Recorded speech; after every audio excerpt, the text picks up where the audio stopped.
반갑습니다. 솔브레인 홀딩스 주주 여러분들. 일단 어제 같은 경우는 이 제3자 유상증자 내용을 가지고 어, 말씀을 드렸는데 제3자 이제 유상증자 같은 경우는 아무래도 간단하게 말씀드리면 상승 모멘텀이 좀 된다라 말씀드렸죠. 그랬는데 아무래도 솔브레인 아래 자회사 중에서 이제 2차 전지 관련되어 있는 MI라든지 또 반도체 관련되어 있는 솔브레인이라든지 이 두 가지 모멘텀을 가지고 솔브레인 홀딩스를 바라봐 보셔야 되는데 2차 전지 관련해서 전해액 관련해서는 중국에 대해서 지금 미국이 굉장히 그 좀 견제를 하고 있죠. 반도체도 마찬가지고 견제를 하고 있어서 아무래도 그 반사 수익을 얻을 것이다라는 어떤 기대감이 있었는데 지금 점점 뭐 반도체든 2차 전지든 기대감보다는 매출 부분이 좀 이 시장 기대감보다 좀 떨어지는 그런 모습을 보여주기 때문에 빅테크들도 마찬가지고요. 그래서 이제 좀 나스닥도 좀 빠지고 있고 반도체 지수도 빠지고 있고요. 여하튼 그런 움직임 때문에 아무래도 솔브레인 홀딩스 마찬가지로 좀 빠지지 않았나 생각이 되죠. 오늘 주가 보시면은 막 계속해서 지금 내려가고 있습니다. 224일선까지 내려가고 있는 상황이라 아무래도 이제 기술적인 반등은 이 224일선을 터치하면서 나오지 않을까 생각이 되는데 여하튼 호재거리 좀 몇 가지 알려드리면은 삼성전자의 2나노, 3나노 공정이 지금 늘어난 날 전망이라고 합니다.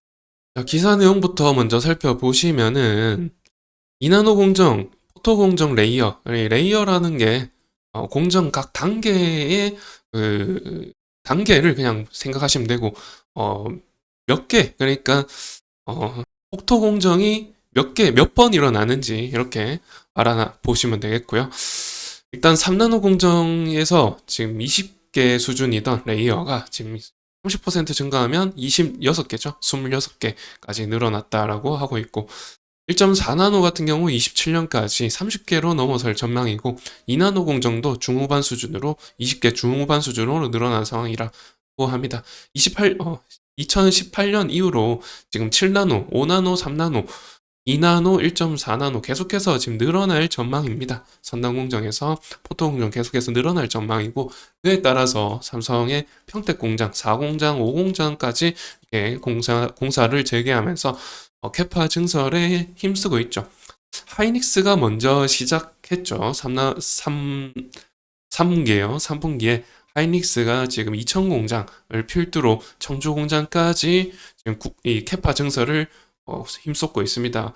전체적으로 보면은 일단은 HBM으로 좀 90% 집중한다고 하고 그에 따라서 또 삼성전자가 이 D램과 낸드 플래시 쪽 메모리 반도체 쪽에 반대 이제 반사 수익을 얻을 수 있을 거라는 전망도 나오고 있죠. 하이닉스가 기존의 D램 생산 이제 레거시 쪽이나 아니면 그 개인양 D램 생산을 거의 뭐 중단하고 HBM용 D램 생산으로 전격 집중한다고 하죠. 그러니까 그에 따라서 삼성전자가 반대로 수익을 얻을 수 있는 그런 이제 2분기 실적도 보시게 되면 이미 뭐 수혜를 잇고 있는 것으로 보이죠. 여하튼 간에 그런 반대 모멘텀 때문에 이제 솔브레인도 삼성전자가 그렇게 파운드리의 레거시라든지 개인량으로 생산이 많이 늘어나면은 또 수혜를 입을 수 있죠. 삼성전자의 가장 매출 비중이 높은 소부장 업체로서요. 그래서 이런 이제 캐파 증설 이슈라든지 또 이런 계속 이제 용인시 반도체 클러스터 내용도 이제 계속해서 이제 좀 이슈가 더해지고 있는데 보시다시피 삼성전자와 하이닉스와 또 정부까지 이제 지원 사업으로 이제 거의 뭐 총 770조 규모의 국내 파운드리 인프라를 조성한다고 합니다. 이렇게 되면은 사실 세계 수준으로 770조, 말이 770조지 정말 엄청난 규모가 될 것으로 보이는 용인시 반도체 클러스터인데 이렇게 되면은 아무래도 국제적으로 좀 점유율 부분에서도 좀 이점으로 작용되지 않을까 생각이 들고 또 AI 반도체라는 것과 또 양자 컴퓨터 이런 것들 양자 컴퓨터 AI 반도체 이런 것들이 사실 안보와 직결되죠. 그렇다 보니까 미국도 중국을 견제하고 있는 것이고 또 이제 아무래도 안보 이게 비밀번호를 뭐 몇 분 만에 풀 수 있다는 게 또 양자 컴퓨터고, 또 AI라는 것도 사실 사람을 뭐 어떻게 만들어 가지고 좀 약간 허위적으로 이렇게 뭐 대통령을 뭐 이렇게 만들 수도 있는 것이고, 이런 부분들 안보와 직결되기 때문에 아무래도 정부 차원에서 이제 지원을 하는데, 지원뿐만 아니라 공동 개발까지 하고 있죠. AI 반도체 관련해서 공동 개발도 하고 있는 상황이기 때문에 굉장히 좀 중요한 산업이 됐습니다. 반도체라는 산업이. 그래서 어떻게 정부 차원에서 포기할 수 없는 산업이 됐기 때문에 반도체 산업 업황 자체도 회복세지만은 이게 쉽사리 좀 호황이 꺾이지 않지 않을까 이렇게 생각이 드는 게, 이게 이제 2027년까지 계획이란 말이죠. 그래가지고 이제 원래는 반도체 업황이 4년마다 주기로 D램 낸드 가격이 떨어진단 말이죠. 23년에 떨어졌잖아요. 21년에 가장 호황이었고, 22년에 침체기 겪고, 23년에 불황이었습니다. 그런데 24년에 또 다시 회복이고, 또 25년에 또 호황이고, 26년에 꺾이지 않을까 생각이 드는데 27년에 반도체 클러스터가 생기죠. 그래서 아무래도 이런 부분들 때문에 계속해서 조금 이어지지 않을까, 이런 업황이 좋은 업황 흐름이 이어지지 않을까 생각이 드는데, 이런 상황임에도, 이런 상황이니까 아무래도 이제 솔브레인이 이런 캐파 증설에 따라서 좀 수혜를 입을 수 있다라는 말씀 드리는 거고, 솔브레인 자체는 일단 반도체에 그 화학 소재를 납품하고 있죠. 그런데 아까 보셨다시피 2나노, 3나노 공정이 자체가 늘어나고 있어서 거기에 따른 또 수혜를 입을 수 있고, 솔브레인은 또 소재 업체이기 때문에 삼성과 별개의 회사이기 때문에 아무래도 이제 SK 하이닉스 향으로도 이제 기대감이 있습니다. 매출 기대감이. 그래서 여하튼 간에 좀 상승 모멘텀은 될 만한 이슈이나 이렇게 좀 빠지고 있는 이유는 아무래도 그 빅테크 실적 때문이죠. 빅테크 실적들이 계속해서 좀 좋지 않게 나오고 있습니다.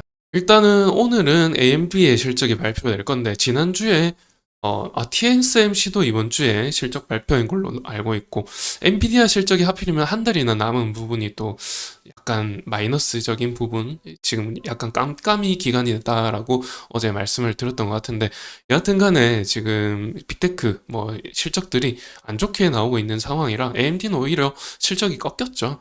그래가지고 여하튼 뭐 IBM이라든지 실적이 좀 잘 나와야 되는데 매출액 증대가 10에서 20% 사이밖에 나오질 않다 보니까 엔비디아와 하이닉스를 제외하면 매출액 증대가 그렇게 또렷하게 나타나질 않고 있어서 아무래도 마이너스적인 이 모멘텀으로 작용하고 있어가지고, 어제 제가 말씀드렸는데 SMH 지수가 이 저항 채널을 뚫고 상승해야 된다고 말씀드렸죠. 갭상승으로 시작해가지고 저항을 뚫기는 했으나 다시 반납하고 오히려 그 전날짜에 음봉을 장악하는 장악형 음봉 캔들이 나왔습니다. 이에 따라서 하락 시그널로 받아들여지죠. 이런 신호가 나오면, 캔들이 나오면. 그래가지고 이제 코스피 장 자체가 지금 마이너스로 어제 2760, 2607, 2770인가? 2760까지 올라갔었죠. 그랬는데 벌써 이제 30이나 또 반납을 해버렸습니다. 코스피가 이렇게 떨어지다 보니, 반도체 지수도 떨어지다 보니 아무래도 이렇게 영향을 받고 있는 것으로 보이고요. 그래서 이제 투자자별 현황을 보시더라도 지금 여전히 기관과 외국인은 외면하고 있는 상황입니다. 기관에서라도 좀 들어와 준다면 좋겠지만은 연기금도 지금 빼고 있죠. 연기금이 빼면 아무래도 뭐 사모펀드도 같이 뺄 가능성이 높고, 금융투자도 뭐 여태까지 지금 매집을 해왔었는데 오늘은 뭐 유입세가 없습니다. 이런 상황에 계속해서 이제 개인이 매집을 하고 있는 상황으로 보이죠. 그런 상황에서 이제 뭐 엔비디아 실적이 한 달이나 남은 부분, 또 SMH 지수가 저항을 뚫지 못한 부분이 아무래도 좀 마이너스적으로 작용되고 있다 말씀드리는 거고, 금리 부분도 사실 좀 중요하게 보셔야 되는데 FOMC 발표를 앞두고 있죠. 어떻게 될지 모르겠습니다만은 9월 이나 7월 이나가 좀 가능성이 높았던 3주 전만 해도 코스피가 2896이었나요? 거기까지 올라왔었는데 이번 지난주를 끝으로 계속해서 이제 지난주 계속해서 내려갔었죠. 아무래도 지금 코스피가 2,700을 좀 지킬 수 있을까 조금 걱정이 됩니다, 지금. 지키지 못한다면 계속해서 떨어질 가능성이 높죠. 그런 상황 속에서 금리 인하 가능성이 좀 높아진다면 다시 반등할 수 있지 않을까 생각이 들고, 여하튼 간에 이 빅테크 실적 좀 계속해서 나올 텐데 좀 잘 나와야 될 겁니다. AMD라든지 TSMC 실적 좀 기다려 보면서 지켜봐야 되지 않을까 생각한다는 말씀 드리면서 이번 영상 마치도록 하고요. 다음 영상에서 또 새로운 이슈 가지고 찾아뵙도록 하겠습니다. 감사합니다.